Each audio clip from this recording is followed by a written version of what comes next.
Kozibanga bawuliriza. Bawuliriza. Bino byetuliko byetaaga okulabako. Nga tuteeko byetwogera bemuwulirako. Anti tuzze mu full swing. Naye wali. Nine wanya kantu kembadde ndowoozamuko waliwo twastopingidde nga twogeramu katono. Ne mwayogeredde ku nsonga y'okuva gye tuva. Buli muntu alina omugaso. Ate era buli muntu alina obukyamu bwe. Naye at least somehow ffe ngaffe omanyi nkawulira nnyo ng'Abaganda naye kati kanjogere bwe nti ngaffe wano amazima matuufu oyogeranga ku kantu akatono oli kakoze akatono nokona katono naye kaba katono katya kuba ekinene kijawulikika nnyo ekibi kye ng'okyogedde bwe njala nenjogera ebibi abantu kye bagenda okutwala naye akatono omuwanga big up I remember nga nkola oluyimba olwo ne Stan Tonkema olulimu Fifa Maika ne Sheba shout out to Jeff Chiwa yali amabega oluyimba ayo ngo oluyimba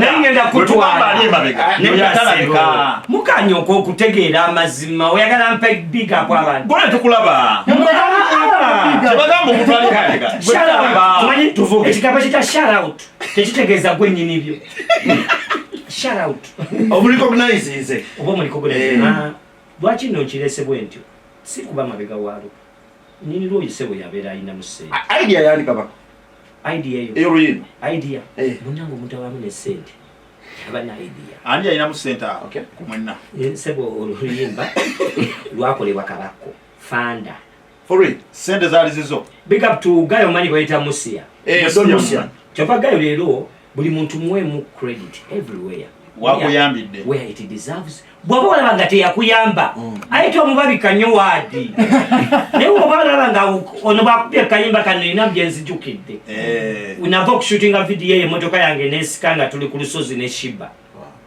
nga muzzawe waka naye Shiba n'asigala ng'asirise ne tunyumya owa boda n'ajja n'atuyitako n'agamba ayagala mafuta twagala mafuta nti twamuwa ssente ne tulowooza ajja genda ayiseemu dda nnyo ne tumulaba ng'ajja ne bodaboda ali n'olusozi lw'ebuziga atuwaki awo Shiba we yali abeera we yava agenda ayingira amakaaga nejjukira fomati yo lw'oluyimba lwonna gye lwatandikira lwaki ndeese Musia biseera eyo Musia yajjanga birodi naye ne kakati mbwagalinamu amajja n'erinnya yalikyusa ye Doni yegire wange yali Musia nga taliko big deal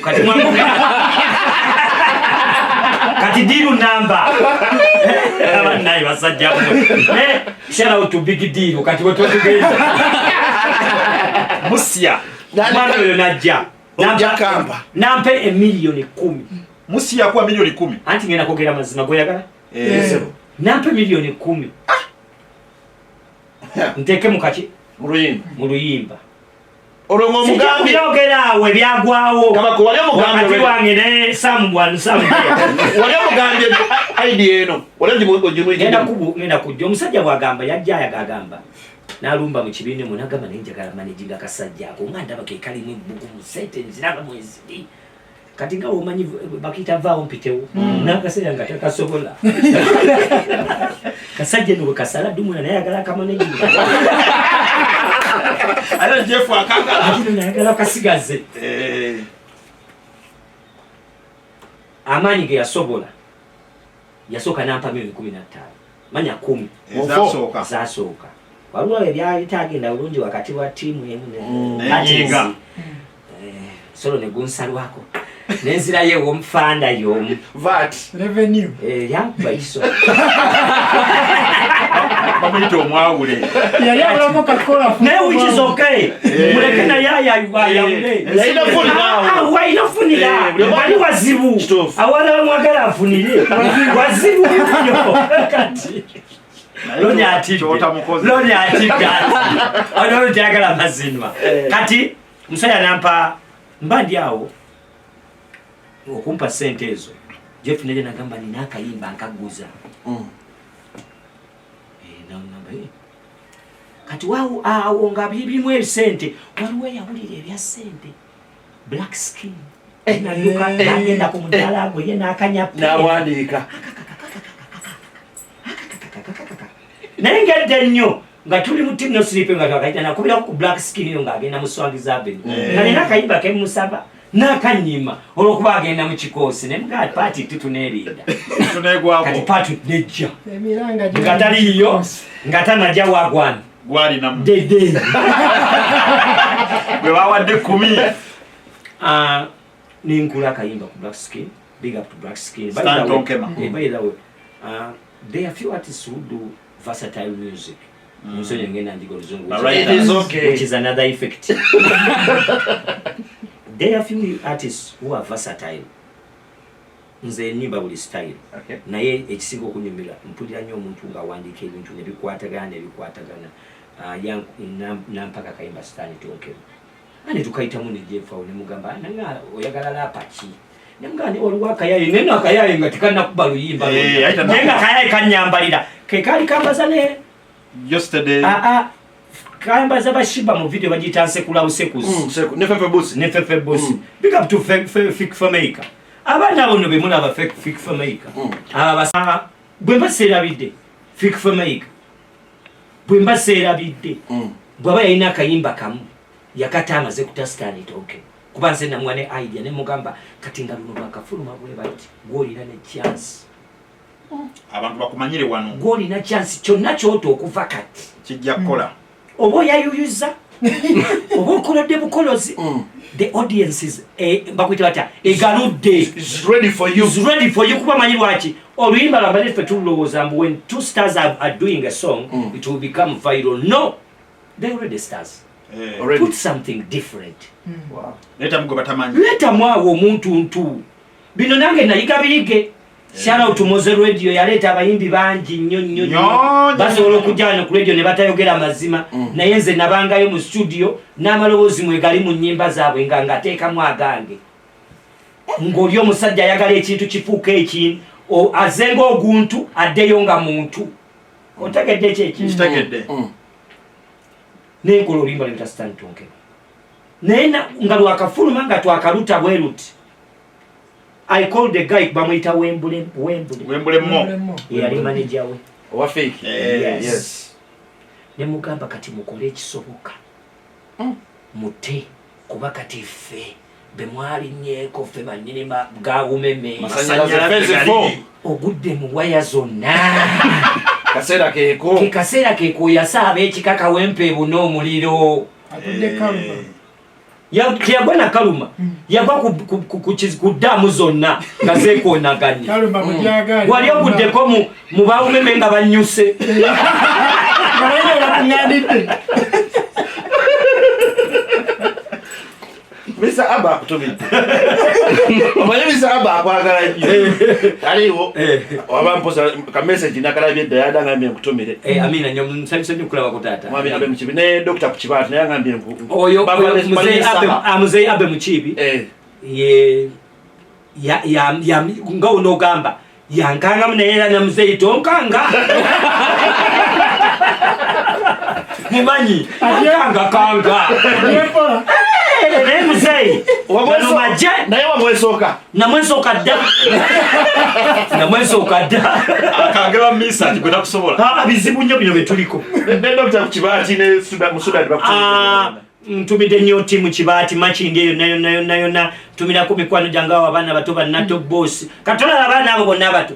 Nze nkulaba ku internet nga wekyanga nengendawo mu inbox yo. Nekugambirawo tewekyanga nnyo. Nedda wano mukwanga muli ffe tulimu. Naye wano tuwonde story ya Fake Filmmaker. Fake Filmmaker kayimba ako bwempiiki nga nekubira Wembule. Ne mugamba kiri kuliko era ne Wembule ne bwomuteno nga Kabaka agambye eki. Ne mugamba mukole oluli mushootinge kati. Kyonna kye mushootinga bagenda kulya. Bagenda kukiwulira. Era bwe bashootinga kano kayita kutama. Pse oyo nambi manyi. Olibalo yasooka oluyita pistol. Nenjagala nendulaba nengamba akuba baani baatane. Yagamba gambala mu wambe kalango. Fiki wali bagala kuwamba baani. Kati angwe gambidde mbuuza wenzijira. Wempulira omuyimbi ng'agamba. Mu Kampala kalango. Kampala muwambe kalambo nagamba nedda nze ate yeyita another problem onaayita wa n'omwesooka era Kabako. wemba serabidde tiimu yange Kabako. tiimu yange wemba serabidde yonna yonna ne webuuza baani that's what yali flavor yaabwe ya muyimbi oyo no bali tebamusuubi tebagendako na mu studio otegetegeeza mu studio nalyo ne Dumuna ne Shiba ne Fik Fameka awo Dumuna yali atandise bwa driver wange nga nvuga kati na recording ne mugamba nangamba ekintu ekyewuunyisa ne mulaba nga ndaba kimunyumya. Do you know that omuyimbi buli muyimbi ayagala ateeke vaasi ya wasooka kituufu kano ngenda kaba wanga kagambo buli muyimbi ayagala sooka buli muyimbi ayagala osooka naye mbabuulirayo kino ekigambo kankibagambe muyimbi munnange ng'oli eyo ogagobako ne oba wagagobako n'ogafuna amajja munnange is not all about kusooka ne bw'okolola wasemba babuuza ani yakolodde kasaba nga binyuma kasaba nga wakolodde bulungi amalina okukolola kulimu enjawulo otekategeeza njala kutegeera Fik Fameka najja ne mugamba mbu this song is like this Shiba akola chorus yokka nalaba ne Shiba nga kimunyizemu awulira akayimba kanyuma ayagala asulemu vaasi naye nga njagala nkimugambe mbu naawe wennyini ogenda yitawo credit yo yafunise dda kimala neŋŋamba Fik nze sigenda yimba chorus nze ndi wakutokoota vaasi meka biri naye ate vaasi esembayo yo wabula ate ekyewuunyisa vaasi yegenda osinga nyuma sigimanyi naye abantu bagenda kulinda ddonga asembayo omukiririzaamu nnyo anti I know art is a war ne bwe tugendera mutusonye mutu okubyogera kuba ne bwe batabyogera olaba ne mu Uganda muno mwe tuli gavumenti eyagala muyeekera teyagala gwajagala ate ojagalira ki olwedde ojagala baagala bali abapinga bali abapinga nagaa muteekako se tulite kanaana muyiweko kano kanaana nze na art of war nakimanya omwana ono mulungi namanya nti n'oyo art gwendeeseewo olwedde oyo ki do you remember a song done by Weasel Radio when they had good life ne baleetamu Rabadab ability. the song went crazy kuba teri yali amanyi Rabadab yajja very muswangali najja nalabawo Jeff yamuwa n'ebinu n'abyambala awo nga bipya kugamba obulamu ne butandikira awo yabisiramu Kabako ogambye nti vaasi ya Rabadaba yali outstanding teri afa kuwa we yali ne buli omu era bw'owuliriza vaasi ya Fik Fameka yasembayo naye nga abantu baagala kugiwulira up to now baagala ogiwulira era vaasi eyo Fik yali eseme namulaba nga bro nga mulaba era kyali wange nkimanyi nga mulaba tafiiringa abamufutyanka naye muganda wange wamma mu kuyimba tewaliwo kakwa kato buli nkwankulu era tusuyanga bagamba akakwa kato kannumye tekibangayo wano waffe buli evaayo ebankwa bwekuluma ebankwa kyenali njagala omugamba nti gwomaze ate olooza yadde engulu nkubuulira Fik gomanyi wali ozzeemu omusego omulabako yakyuka Kabako wagambye ng'ojja ku CBS oyogera mazima Fik Fameka yali akubidde ku ssimu n'akwebaza ku ekyo kyewakola that story is touching man and that story might be touchable okwebaza kuba kwanjawulo naye ffe tulina enneebaza gye twebaza what they call respect kitiibwa bw'asanga bwe nyimirira wano nsooka nensalutingira buli muyimbi yenna mu ggwanga I've got a big respect which respect it bonds etandika nange kabaka ennaku zino ayogera oluzungu financially kamwaka sente oyi genda mpola tumula nganzira ensome ne mugano tengenda okola let me revise back siddayo akole revision waliwo kana akantu kazaayo abantu abakulembeze nga beesimbyewo bano bonale waliwo akadigula kebaddeyo ne basoma kamwaka gumwako bakaita refreshment ako sebonze kakole siddayo kakolera ku street waka refreshment man kati omusajja akwa respect I got a respect from Fik Fameka. wow I've got a respect from every artist nga yali abondinzeeko nange kinema n'okubalansinga wabula nakimanya enkolagana gye nkolagana ne walewale nina okumanya walewale nti sita nnyo nemmanya nti nange ndi sita nemmanya wenkoma ne walewale nemmanya nti walewale nina okumanya wenkoma kuki walewale bwe nsanga Fik Fameka byoli addayo mwoli bw'omusangako yoli Fik Fameka nze bwe musanga recent nabadde nkola conference ne simuyita naye bwe yansiŋŋanya yayogedde ekigambo nga kimsa nagamba ne kati nze gw'otaayise ne mugamba gwe nkutegekedde kinene gwe nina wenkwagala so sisuubirayo nti Fik Fameka tampa big up nze respect yokka endaga ekifeeri ate kina waliwo kampu ebibuuzo era singa okiwulira naye mpulira ate bitambula oba owulira abazaali topiki tagamba nagamba waayo olinga ateekayo akabako topiki bangana n'okulikodinga amanyi olikodinga informa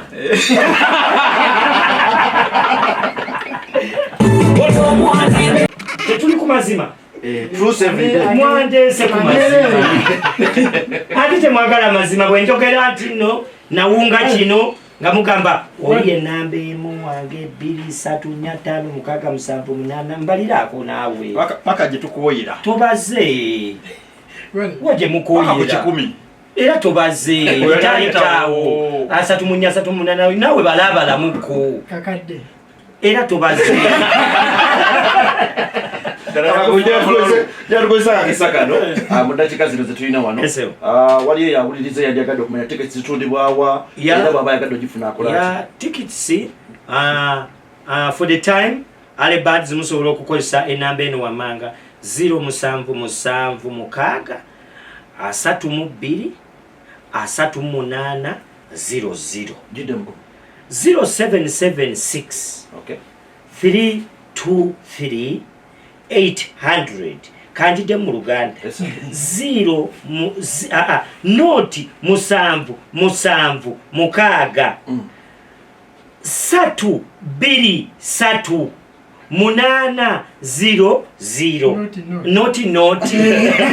oluzungu bulungi ate ngenda ndufuula vairo enamba yo mugikubeko ya manager wange ate no muchalange nete mukubanya ate nga mukube mu budde bwa tikiti mufune tikiti ate bogererako ebirala ebirala ne bonogera tubisala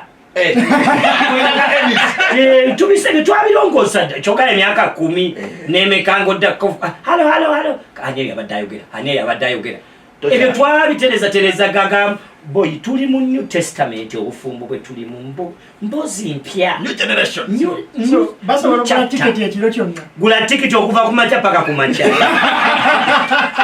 kigambo kimu alo zigenzeeko but Alebads okuyingira okula omutwalo gumu okusuka sawa 9 bakingambye era timu yange tugenda kwa tuyingira emitwalo 2 VIP era bwe twanguwako emisinde tuyingirire emitwalo 2 we tusuula mu kiba ky'emika so kati abagula kati tiketi bagifunya ku mutwalo abanaalinda ku mulyango 2 ate era ne tebo lwankubadde kati nkayisaawo nali nakabagamba luli abantu balwanye nnyo ebifo by'omu maaso balwanye nnyo tebo ne bazigulaagula tuzibaguleko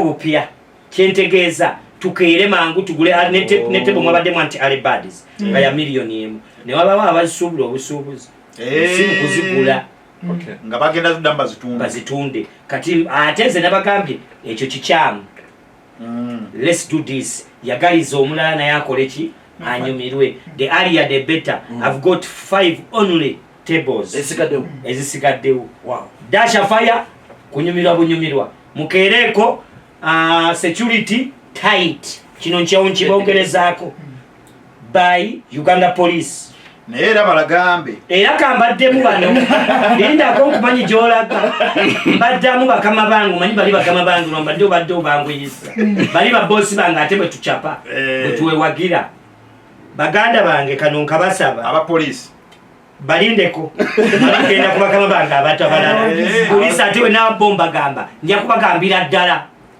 naye nina bakama bange abaleetera poliisi okututya nze nva mu ghetto zonna nva mu Kiwunya, nve Nankusi, Nankulabi, nve Najja Nankumbi, nva mu Kikajjo, nve Namasuba, nve Nabisaalu, nve Kikuba Mutwe, nva mu buli ghetto. Baganda bange kolo tuba tujja okukyakala. Tetulabisa kivulu kya Kabako. Munnaffe. Tujja kubikola enkeera nga 9 ebirala byonna ebisinga waawo. Naye ennaku z'omwezi nga 8. Friday ja. Friday ja olabagala ekifaananyi kyaffe kifaanane ng'era kye mumanyi. Tujja ku olwo tweyise nga bwe tulina okuba. Okitegedde? Nze mbimanyi bye tukola. Naye kolo tubireke baganda bange, nange ngenda bireka ebimu ku byo. Okitegedde? Nange ngenda kujja ng'ekindeese celebrating emyaka 10. Mujje twekuba omuziki. Wabula enkeera tuli baddembo biddamu. Wabula ennaku z'omwezi nga 10 kino nkiddamu tugenda kubeera Mityana Nsasage Eden City. Eyo bagita 10 years of Kabako closing statement. Statement eyo tugigalawo ku olwo nga 10 Mityana. By the way, natandikira, if I'm celebrating 10 years, I would rather speak from Mityana. Ngenda kujja ne Nabosa, tugenda kujja babiri. Si ku kalenda. Bwe tuva kalenda ngenda kuzomwezi ngamba emboozi eno gitunyumiza. Enyuma nnyo gitumiza. Nagibiridde. Waliwo mwami ampereza ano message bamuyita Buwembo. Wawano nnyo wano ku Masengere. Emboozi embanjimiridde wano kabeere Muzeyi Freeman. Chimba. Bw'agonyimirira Mityana wali asobola okukitegeera. Katukomeo. Manduso. Nti bw'oba okola n'omuntu shortly kachibaga era mbadde ndaba wano kati nga tumaliriza mpulidde omwami oyo ku kamera manya ko oyo omwami abeera ku simu yani Kawuma Sitenda abeera ku simu. Kawuma alina ensonga gy'ayogedde awo lwankubadde temugiwuliriza nnyo. Agambye ava ku Parliament naye omuliro mungi nnyo. Ekisanyusiza Sendegeya kyayogedde agenzi n'ayogera ku mubaka gwe bayita Mwanga Kivumbi. Honorable oyo ye mubaka wange okuva e Butambala. Omanyi nze ndiwe e Butambala teva muto ate e Butava muto mpulidde agamba omugubaka akangawidde agambye babaka banne eno ensonga nkulu nnyo. Eno ensonga si yababaka kankyawulemu. Mwanga Kivumbi tuyambeko naffe otugambeko eno ewaffe eno mu sekita tulina amaloboozi ge tusobola okwogera. Eno ensonga ya Golodi we Uganda. Manyi Golodi we Uganda yeki? Ye mwanyi. Emwanyi ye Golodi waffe. Ye yasomesa taata wange oli jjajjange gw'otaalabako Sirimani Kaggwa omujunguti. Ye yasomesa Yusufu Sennabulya gw'otamanyi gw'otalirabako. Ye yasomesa kitange Budalla Sserubambula gw'owulira kati gwenjogerako naye taliiwo se. Ye yasomesa nange Kabako gw'oyogerako naye wano. Emwanyi eyo gy'oyogerako ke kantu ke twasigazaawo ffe nga ffe e Uganda sebo soogera pamba. Njogera ku cash crop nga naye kuva wali osoma yakwatanga namba emu ku cash crop ze banana tukimanyi ffe banamasaka isa cash crop naye twogera ku cash crop. Cash crop oba oyagala gicropinga bucropis twogere ku cash kintu akivaamu sente. Banange ensonga y'emmwanyi njagala bwebanga kamwanyi njagala kafuuka akamwanyi kabafuukire mmwanyi ate mutegere mbwe eno mmwanyi. Banaye temukitwala nga kyakusaaga. Mpulidde omwami akyogerako naye kyemusemu temukiyisizaawo muzze mu bino byakuwoza 10 years of Kabako. Nabyo bikulu naye mmwanyi nkulu nnyo. Kubanze n'abandaba yonna tuseffe tulina season ze batugamba mulindeko genda.